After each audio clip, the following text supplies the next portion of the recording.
राम दोस्तों, 27 अगस्त 2024 की दोपहर को मेरठ के इंचोली थाना क्षेत्र में नंगला सेख गांव से एक व्यक्ति का कॉल आता है और वह व्यक्ति पुलिस को बताता है कि यहां पर नंगला सेखू गांव में बीच सड़क पर एक भाई ने अपनी बहन की बड़ी ही बेरहमी से है कर दी है। आप तुरंत यहां पर आ जाइए। इतना सुनते ही पुलिस तुरंत अपनी क्राइम टीम के साथ क्राइम सीन पर पहुंचती है और जैसे ही पुलिस क्राइम सीन पर पहुंचती है तो पुलिस पाती है कि नगला से गांव में बीच सड़क के ऊपर एक 16 वर्षीय लड़की मृतक हालत में पड़ी हुई है, जिसने सफेद रंग का सूट और लाल कलर की सलवार पहन रखी थी और वहां पर बहुत से लोग भी मौजूद थे। हालांकि पुलिस को मौके पर इस लड़की का 20 वर्षीय भाई भी मिलता है, जिसे पुलिस के द्वारा तुरंत ही हिरासत में ले लिया जाता है और पुलिस को वहां पर उपस्थित लोगों से एक वीडियो भी मिलता है जिसमें यह लड़का उस बेचारी लड़की की लाग घोंट कर रहा था। हालांकि इसके बाद जब पुलिस ने वहां पर मौजूद व्यक्तियों से पूछताछ की तो पुलिस को पता चला कि मरने वाली 16 वर्षीय लड़की का नाम अमरीशा है, जो कि अपने सभी भाई बहनों में से सबसे छोटी थी और इसका मर्डर करने वाला हसीन इसका सगा भाई था, जिसने बीच सड़क पर इस लड़की का कर दिया। बट किसी ने भी उसे रोकने का प्रयास नहीं किया। हालांकि ऐसा नहीं था कि कोई भी व्यक्ति उसे रोक नहीं सकता था, लेकिन फिर भी किसी भी व्यक्ति ने उसे रोकने का प्रयास नहीं किया और लोग वहां पर खड़े रहकर तमाशा देखते रहे और वीडियो बनाते रहे, लेकिन किसी ने भी उसे रोकने का प्रयास नहीं किया। बट यहां पर पुलिस के लिए सबसे बड़ा सवाल यह था कि आखिरकार इस भाई ने इस लड़के का क्यों किया, वो भी इतनी ज्यादा बेरहमी से। बट उससे पहले अगर आप पहली बार चैनल पर आए हो तो सब्सक्राइब कर लो यार।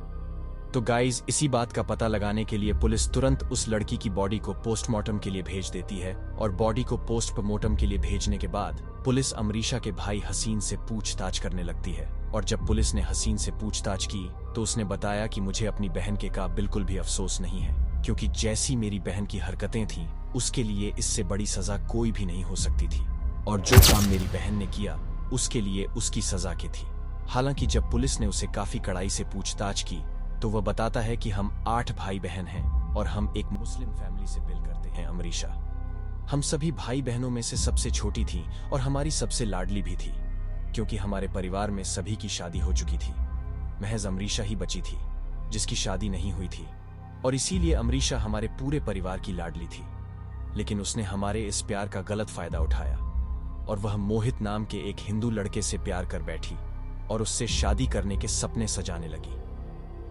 मोहित सुरपुरा मेरठ का रहने वाला था, लेकिन उसकी बहन यही नंगला से शेखू गांव में ब्याही थी। इसीलिए वह अक्सर अपनी बहन से मिलने के लिए उसके ससुराल आता रहता था और उसी दौरान उसकी मुलाकात अमरीशा से होती है और पहले इन दोनों की दोस्ती होती है। फिर समय के साथ यही दोस्ती प्यार में बदल जाती है और दोनों एक दूसरे से लव करने लगती हैं और अमरीशा हर रोज घर में कोई ना कोई बहाना बनाकर बाहर जाकर मोहित से मिला करती थी। हालांकि वो यह बात भली बात जानती थी कि उसका और मोहित का कोई भी मेल नहीं है, क्योंकि इन दोनों के धर्म अलग अलग हैं। इसीलिए वो एक दिन रात को अपने आशिक मोहित के साथ घर से भाग जाती है। हालांकि उस समय हमने पुलिस में रिपोर्ट दर्ज करवाई और पुलिस ने कुछ ही घंटों के अंदर उसे ढूंढ लिया, क्योंकि अमरीशा नाबालिग थी। हालांकि हमने उस समय मोहित पर कोई भी केस नहीं किया, क्योंकि अगर यह बात बाहर पता चल जाती कि हमारी लड़की एक हिंदू लड़के के साथ भाग गई है तो हमारी गांव में काफी ज्यादा बेइज्जती होती। इसीलिए हमने अमरीशा को काफी समझाया और उसे कहा कि तुम्हारा और मोहित का कोई भी मेल नहीं है, क्योंकि तुम एक मुस्लिम हो और मोहित एक हिंदू लड़का है। लेकिन अमरीशा पर मोहित के प्यार का भूत इस कदर तक सवार हो चुका था कि उसे सही और गलत बिल्कुल भी पता नहीं चल पा रहा था और वह किसी भी कीमत पर मोहित से शादी करना चाहती थी। इसीलिए हमने अमरीशा और मोहित को अलग करने के लिए अमरीशा की शादी करने की सोची और हम अमरीशा की शादी के लिए लड़के की तलाश करने लगे। लेकिन जब 7 अगस्त 2024 को कुछ मेहमान अमरीशा से शादी करने के लिए हमारे घर पर आए, तब अमरीशा उनके सामने आई और उसने मेहमानों के सामने हमें कहा कि वह अगर शादी करेगी तो केवल मोहित से करेगी, उसके अलावा वो किसी भी लड़के से शादी नहीं करेगी, चाहे कुछ भी हो जाए। और अगर उन्होंने उसकी शादी जबरदस्ती कराई तो वॉइड कर लेगी।